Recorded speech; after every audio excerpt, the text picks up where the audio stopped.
Oi, tudo bom? É isso aí, né? É maravilhoso a gente falar daquilo que a gente entende, não é? É muito bom você falar daquilo que você tem propriedade, daquilo que você consegue passar para outra pessoa com facilidade. E ao longo da minha vida, eu venho percebendo que as pessoas param para me ouvir de certa forma. E isso me deu, assim, uma certa força para eu estar aqui. Na verdade, eu só estou aqui hoje porque minha esposa me deu maior força, falou que eu deveria fazer sim um canal para mim. E eu estou aqui me aventurando aqui no YouTube, né? Falando daquilo que eu gosto, daquilo que eu sempre vivi, que é o meio em que eu hoje vivo, que é o Evangelho. Eu procuro ter propriedade naquilo que falo, com soberania, que é a questão de você falar com autoridade. Você ter autoridade é você colocar a outra pessoa que está ouvindo a entender que o que você está falando é de grande proveito para ela. Não só isso, mas testificando daquilo que falo com a minha vida. E eu sempre procuro dizer essas coisas. E eu queria dar um conselho a vocês: nunca entrem em assuntos que vocês não entendam. Se quiser entrar até para ouvir, isso é muito bom, joia. Mas se for um assunto que você não domina, por favor, procure primeiro, antes de conversar com alguém sobre isso, saber o que exatamente aquilo significa. Isso trará para você um conforto numa hora de sair de uma situação. Porque do mesmo modo que você ouvindo o que você não gosta e tendo dentro de você um conhecimento sobre aquilo, você vai evitar de arrumar um atrito, porque você sabe que a outra pessoa não domina aquilo. Você sabendo o que realmente importa, o que realmente é, você vai tentar mostrar a esta pessoa que aquilo não é assim. Por isso eu digo para você, não entre nesse tipo de assunto, porque a palavra de Deus nos fala assim. Lá em Lucas 8, versículo 10, Jesus diz assim: E ele disse: A vós é dado conhecer os mistérios do reino de Deus, mas aos outros por parábolas, para que vendo não vejam e ouvindo não entendam. Agora você me pergunta, por que então Jesus falava em parábolas? Jesus falava em parábolas porque as parábolas protegem o texto, o verdadeiro sentido do que Jesus queria falar, daqueles que não valorizam isso. Eu sempre tive curiosidade de saber o que Jesus dizia, porque eu acredito nele. Por isso que eu digo, quando você não entende de um assunto, não fale desse assunto. Não busque momentos tristes em sua vida que você tenha, às vezes, que entrar em uma discussão que vai dar errado para você, porque você não domina isso. Você não domina aquele assunto. Muitas vezes, nós tentamos trazer as pessoas a entenderem, ou melhor, queremos fazer com que as pessoas sejam obrigadas a aceitar aquilo que falamos, simplesmente porque queremos que assim seja. Isso nunca vai dar certo, isso causa contenda. O jeito mais fácil de você conseguir isso é afirmando e confirmando que você não sabe o que está falando, através de confirmar uma mentira. E isso vai ser rapidamente descoberto, porque as pessoas, elas vão pesquisar. Então você cairá no descrédito, porque você não sabe do que está falando e depois poderá até pedir desculpas. E eu acho que esse é o melhor caminho, quando você reconhece que está errado, você voltar atrás e buscar ali o entendimento daquilo que foi dito por você de uma maneira errada, porque você não entendia e nem dominava o assunto. Por isso é sempre bom buscar conselhos na palavra de Deus. Escutem só o que lá em 2 Pedro, no capítulo 2, no versículo 12, a palavra de Deus nos diz: Mas estes, como animais irracionais, que seguem a natureza feitos para serem presos e mortos, blasfemando do que não entendem, perecerão na sua própria corrupção. A palavra de Deus aqui, ela é clara quanto a você tomar cuidado, até mesmo para ouvir. E hoje, se você não estiver sabendo de certos assuntos, você fica refém daquilo que você não sabe. Quanto mais conhecimento em relação a certos assuntos, você é até um pouco incisivo. Todos os assuntos em que você não domina, você vira uma presa fácil para quem entende, ou até mesmo para supostos, vamos dizer assim, pessoas que gostam de usurpar. Os mentirosos, eles inventam coisas que, se você não sabe, ele poderá sim pisotear em você, porque ele pode inventar uma história que não é verdadeira só para poder humilhar você. E isso será terrivelmente para a vida dele uma coisa muito terrível, porque um momento ou outro você vai descobrir o que é real e vai voltar e, de certa maneira, se for um assunto entre um colegiado, por exemplo, onde as pessoas se reúnem, como a igreja, assim, vamos dizer, for um assunto assim, você vai passar vergonha. Tanto ele quanto você vão passar vergonha, porque os dois estarão ignorantemente destruídos no sentido de ensino, porque todos vão perceber que não passam de pessoas ignorantes no sentido de passar para o outro algum tipo de ensinamento. Meus irmãos, uma vasta literatura empírica mostra que, na prática, o que ocorre é que quanto menos uma pessoa sabe, mais ela acredita saber. A estranha observação ganhou um nome oficial em 1999, o chamado efeito Dunning-Kruger. A homenagem foi feita a dois professores de psicologia americanos. Um chamava David Dunning e outro Justin Kruger, que investigaram o fenômeno. Essa dupla, então, resolveu fazer um teste com voluntários que envolvia responder perguntas de lógica e gramática. Antes de revelarem os resultados, os pesquisadores pediram às pessoas para avaliarem suas próprias performances. E aí é que as coisas ficaram interessantes. Os que ficaram melhor nos classificados subestimaram seus resultados, acreditando estar apenas acima da média ou mesmo na média. Já os que erraram mais perguntas eram os que mais se superestimavam, ou seja, achavam que sabiam. E, na verdade, apenas era uma suposição. De fato, quase todos no grupo dos 25% que mais erraram classificaram a si mesmos entre os 33% melhores. É impressionante. E assim nós vamos vivendo a nossa vida. Eu estou aqui tentando passar para vocês aquilo que me apraz, ou seja, que me deixa feliz, e tento passar para vocês aquilo que eu busquei conhecer dentro da palavra de Deus e dentro da minha convivência secular, a minha experiência como homem na sociedade. Nós podemos ver que a palavra de Deus, ela nos dá vários conselhos. Toda vez que você for ler a palavra de Deus, busque sim um entendimento espiritual, para que Deus possa dar a você, além do entendimento natural que você já tem, aquele que Deus te deu por natureza, por parecer com Ele, por ser feito à imagem e semelhança dele. Você pensa, você pode analisar, você pode sentir, você pode fazer, você pode tudo que Deus faz, você pode fazer, porque você foi criado à imagem e semelhança dele. Então, todo assunto que você for abordar, que você tenha, sim, responsabilidade, pois o ouvido do outro não é obrigado a ouvir aquilo que não é real. A mentira, ela afasta as pessoas umas das outras.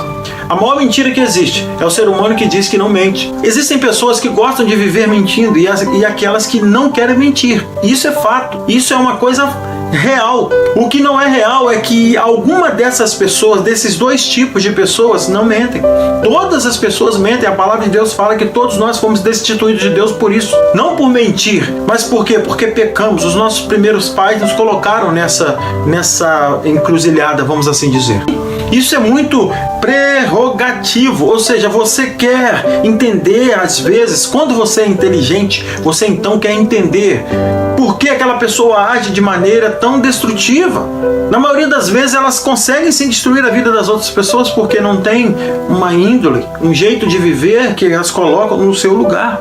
Eu só quero dizer uma coisa, essas pessoas são colocadas no lugar pela própria palavra que se denomina como condição de ser o que é. Quando Jesus fala que Ele é o caminho, a verdade e a vida, quando Jesus fala isso, Ele puxa para Ele a responsabilidade. Ele diz que Ele é a verdade. Jesus está dizendo assim, olha, eu sou o início. Se você duvida disso, é porque você não crê em mim. Eu sou o início de tudo. Eu estava com Deus, eu era Deus, eu sou Deus. Jesus fala isso claramente, nós vemos isso. Se você vive uma vida longe da presença de Deus, fazendo o que você quer fazer, olha, por muitas vezes eu me pego entristecendo a Deus nos meus atos, mas só por isso vou desistir de continuar a tentar, agradecendo aquele que me criou, que me deu oportunidade de existir. Qual outro motivo que eu teria de estar aqui na Terra, a não ser adorando, engrandecendo o nome daquele que me criou, a não ser que eu viva uma vida completamente alheia, aleatória, uma vida que acredita sim que não tem ninguém que possa ter morrido por você, que ninguém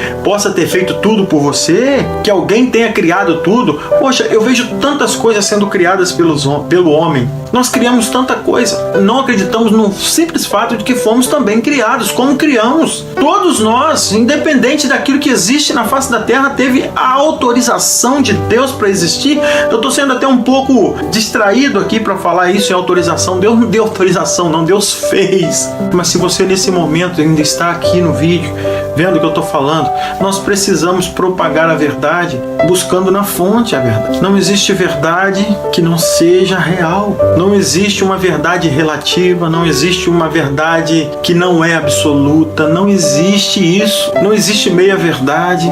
A facilidade com que nos depredamos, nos destruímos como seres humanos, quando nos comportamos como os animais. Nós somos seres humanos que, quando conhecemos nossa outra parte, nós fazemos com que a humanidade continue. Eu queria dizer para você o seguinte: não fuja da verdade, porque se você tentar fazer isso, lá na frente você vai ver que você vai estar andando em círculo. Você vai estar pagando para ver, e talvez você não tenha o valor necessário para pagar para ver. O maior valor que você tem hoje é a sua vida. Se você não cuidar da sua vida, tanto espiritual como material, você vai sofrer as consequências inevitavelmente. Poderia dizer qualquer coisa aqui, mas eu não posso falar para você qualquer coisa. Eu tenho que falar para você o que Deus me autoriza a falar. Deus me autoriza a dizer para você que se você não mudar de vida, independentemente se ela vai bem no sentido material, no sentido emocional, no sentido de estar longe da presença de Deus, longe de tudo que você acha, talvez você esteja passando até por uma depressão, não sei.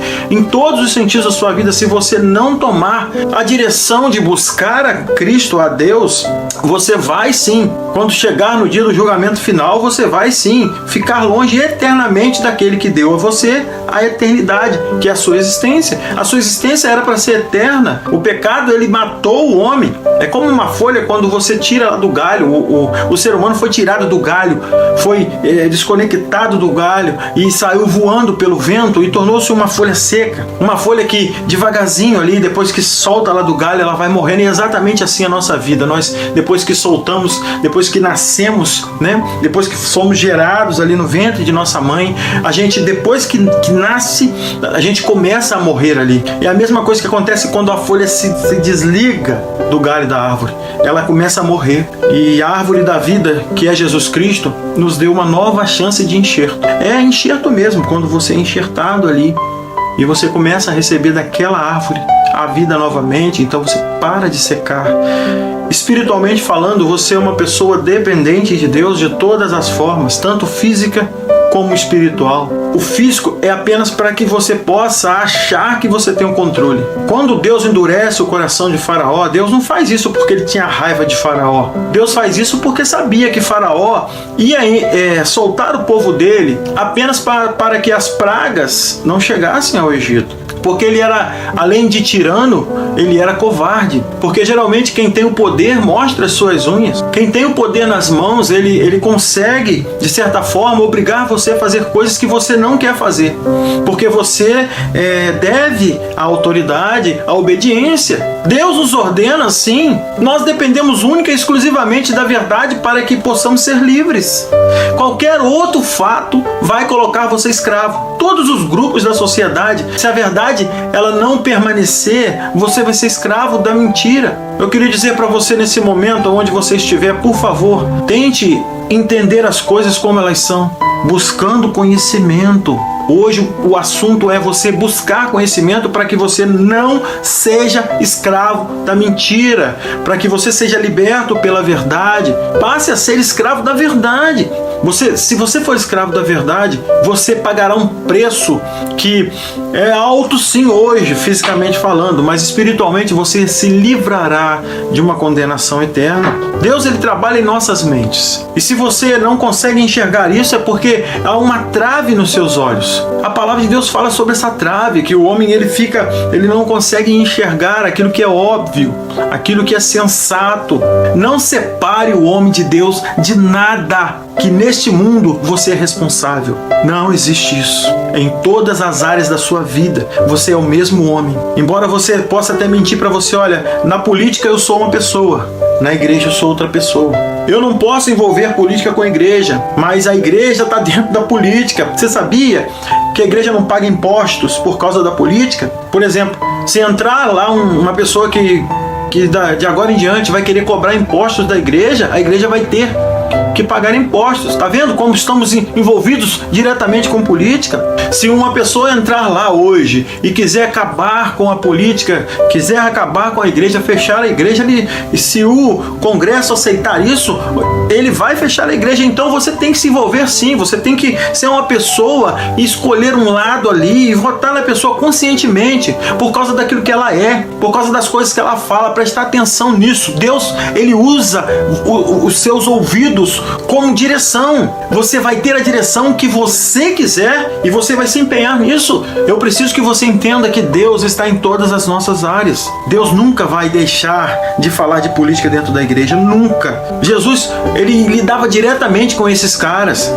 Ele falava duro. Foram eles que jogaram Jesus na cruz também, junto com a população, junto com o povo. Por isso você tem que estar inteirado dessas coisas. Você tem que ser uma pessoa que busca isso, que corre atrás disso, porque Deus nos fez assim. Nós temos que estar cada dia mais buscando conhecer as coisas. Se aprofunde em todos os assuntos. Seja um atleta de ponta quando o assunto for conhecimento. Em todas as áreas da sua vida, não seja escravo de uma mente vazia, de uma mente que não tem conhecimento de nada. Se você quer começar muito bem, comece pela palavra de Deus, comece estudando a palavra de Deus, comece a colocar a mente de Cristo na sua mente, porque Deus diz que daí em diante Ele vai escrever o que está escrito na sua lei dentro do seu coração. Ele vai escrever lá o que você precisa saber para que você não sofra eternamente. Que Deus abençoe esse conteúdo, que Deus nos abençoe sempre e que você volte aqui nesse canal. Por favor, você que está me vendo aí, ó, você que está aí me prestigiando, vá nos comentários, comente o que você acha sobre tudo que eu falei, o que você não gosta, o que você gosta. Por favor, comente aqui nos comentários. Isso ia fazer muito bem para o canal, muito bem para nós, para que nós possamos juntos conversar mais, trazermos mais conteúdos para isso, tá bom? E não vai embora agora não. Tem mais um pedacinho aí de vídeo que você não vai querer perder, eu tenho certeza disso, porque o nosso Deus, Jesus Cristo, Ele fala de todas as formas conosco. Ele fala em cada detalhe da sua natureza, da sua criação. Ele fala conosco. Por favor, continue vendo o vídeo e não se esqueça de dar o gostei e de ir lá no comentário falar um olá, pelo menos, tá bom? Que Deus assim nos abençoe e até um próximo conteúdo, se Deus assim nos permitir. Bem-aventurados os pobres de espírito, porque deles é o reino dos céus. Bem-aventurados os que choram, porque eles serão consolados. Bem-aventurados os mansos, porque eles herdarão a terra. Bem-aventurados os que têm fome e sede de justiça, porque eles serão fartos. Bem-aventurados os misericordiosos, porque eles alcançarão misericórdia. Bem-aventurados os limpos de coração, porque eles verão a Deus. Bem-aventurados os pacificadores, porque eles serão chamados filhos de Deus. Bem-aventurados os que sofrem perseguição por causa da justiça, porque deles é o reino dos céus. Bem-aventurados sois vós, quando vos injuriarem e perseguirem, e mentindo disserem todo o mal contra vós, por minha causa. Exultai e alegrai-vos, porque é grande o vosso galardão nos céus. Porque assim perseguiram os profetas que foram antes de vós. Vós sois o sal da terra, e se o sal for insípido, para nada mais presta, senão para se lançar fora e ser pisado pelos homens.